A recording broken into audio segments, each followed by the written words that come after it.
You're watching Scriptease. In today's episode, we'll be discussing what authorial voice looks like in a screenplay by looking at the TV series Euphoria. You can expect minor spoilers for Euphoria, adult language, mature themes, and graphic imagery.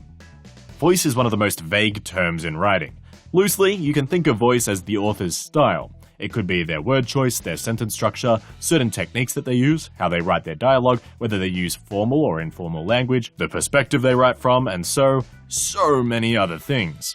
Voice isn't usually intentional either, it's just how that author prefers to write, an accumulated series of preferences gained from their own reading and writing experience, which shapes the way they tell a story. That goes for the reader too. You're not usually thinking about the author's voice, it's just something you feel. There's a rhythm to the words on the page, which is as unique as the author's fingerprint. But voice is typically applied to novels because of their prose-like structure. It's much easier to feel someone's voice when you have paragraphs upon paragraphs of text to pore over.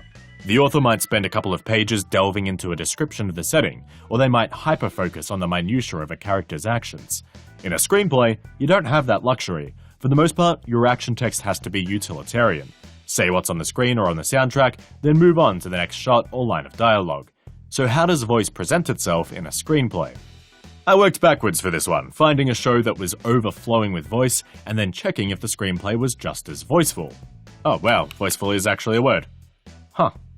That led me to Euphoria, the newest teen drama on the scene, which is so explicit it makes skins look like Sesame Street. Euphoria primarily follows two girls, Rue, an addict who uses drugs to escape her own anxious mind, and Jules, a trans girl trying to escape judgment and live a normal teen life. Every line of Euphoria is dripping with the angst, nihilism, and insecurity of teenage life. This shroud, which hangs over the show, owes itself to the presentation, characters, settings, and plot. It's in every fibre of the story. And I was happy to find out that stems from the screenplay itself, written by Sam Levinson. As someone who struggled with addiction himself, Levinson's mission with Euphoria was to make the cycle of drug abuse and anxiety more understandable to a wider audience. In particular, Levinson tries to stress the problems facing modern youth. There is an incredible amount of judgment sort of levied against younger people for being on social media, and it's always sort of perceived as this sort of narcissistic pursuit. How do you navigate this world that's changing every month day to month? Yeah. And I think one of the biggest hurdles with this show is how do we create empathy for this generation in an older generation? As I said, this comes through in the grand design of Euphoria, like the frequent use of night exteriors and coloured light sources to make the show feel surreal. But Levinson's voice in the script makes this message clear long before you see even one frame of the final show. The script opens strong with the childhood of our protagonist, Rue. Showing the formative years of a main character will become a motif for each episode of Euphoria, but the trend starts here, and it starts strong right out the gate. A fetus. A fetus like any other. Okay, a person. A baby in the middle of a fucking nightmare. Her body shudders as if shot with a taser gun. Baby Rue makes her bone-crushing descent through the dark labyrinth of her mother. Oof. Okay, a little bleak. But of course, the writing here is reflecting Rue's angst. It's setting us up for her pessimistic narration. We'll see the attitude of the characters constantly bleeding into the action text, matching the tone of the show. It's also a great hook, dripping with strong language and hitting you with profanity right off the bat. Euphoria is an explicit show, so it makes sense that the script is just as explicit. Also, what better scene heading could you ask for to pique the reader's interest than interior womb?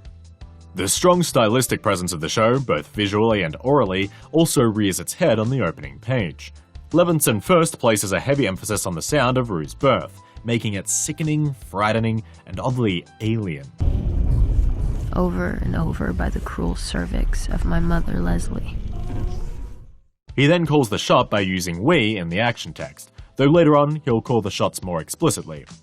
A pin of light as we go rushing towards it, like a subway train out of hell.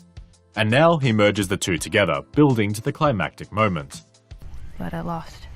For the first time, but not the last. This kind of presentation information is what separates a screenwriter from a playwright.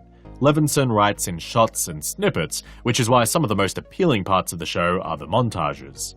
As we spoke about in an earlier episode, montage uses the juxtaposition of two unrelated shots to create a new idea in the audience's mind.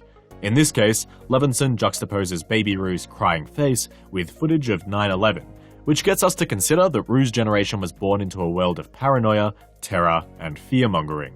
Of course, this message is also reinforced by the narration, both here and at the end of the opening segment. Until the feelings of grief gave way to numbness. And I know it all may seem sad, but guess what? I didn't build this system. Nor did I fuck it up. Essentially, Levinson is positing that Rue's apathy and desire to escape from reality isn't just personal choice, she's a product of her circumstances. Levinson not only likes montages, he also likes using a series of quick alternating shots or lines to keep the viewer engaged. When Rue visits the therapist as a child, we intercut her various diagnoses with lines of narration. I'd say she's suffering from obsessive-compulsive disorder. It's not like I was physically abused. Attention deficit disorder. Or had a shortage of clean water. General anxiety disorder. Or was molested by a family member. And of course, Levinson pushes this idea even further at some moments by using rapid cuts too. Rapid cuts. 3 multicolored pills are dropped in each day. And again later in the introductory sequence. Rapid cuts times 5 as we see Rue cough loudly and open different medicine cabinets in different bathrooms in different houses. And again later in the episode, but this time for comic effect. 4 quick cuts. Rue wearing sunglasses at night while riding her bike slams into a closed garage, wobbles into a parked car, walks her bike through the streets, and slowly falls into a bush. It's fair to say that Levinson has an affinity for the technique, and who can blame him? Quick cuts are one of the most unique techniques at a filmmaker's disposal, and it's great for keeping the interest of people with short attention spans. Levinson also loves using short, punchy sentences for tense moments, like when Rue has a panic attack in class. It starts to become shorter, more clipped, until she begins to hyperventilate, gasping. She falls from her desk. The uncomfortable cutting of each of these lines makes the reader tense up as well. We see this again when Jules turns a knife on Nate. Nate backs off as the fight goes out of her. Jules looks around at the stunned party, throws the bloody knife in the sink. Also notice how you can see each of these sentences as a distinct shot. One shot of Nate backing off, the next of Jules looking around, the next of the knife clattering in the sink. Each of these uninflected shots tells us the situation, how each of the characters are feeling.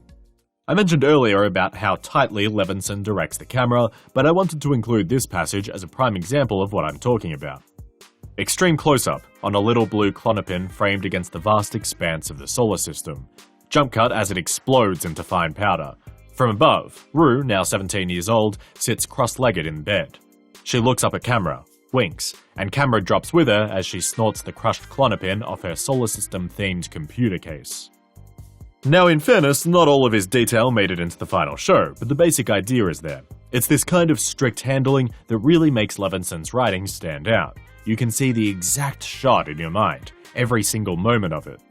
I also want to expand on how Levinson calls the music. Now, you'll have no doubt heard that screenwriters shouldn't name specific songs, the reason being that you'll hardly ever get the rights to the song you want.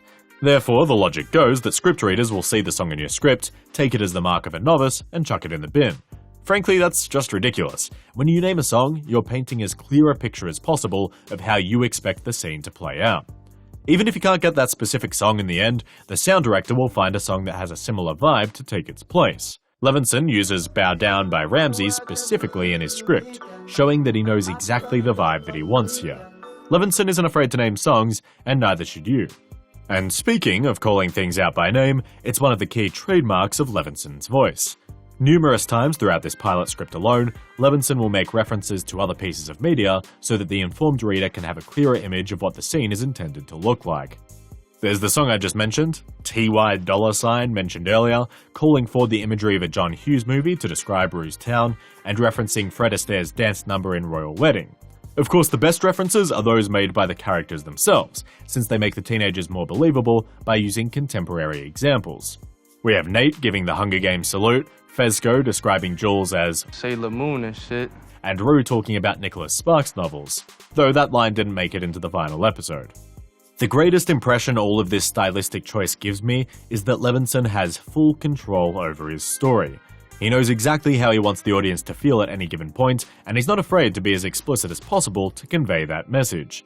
This comes through most clearly with his use of typographical emphasis. For crucial plot details, Levinson uses underlining.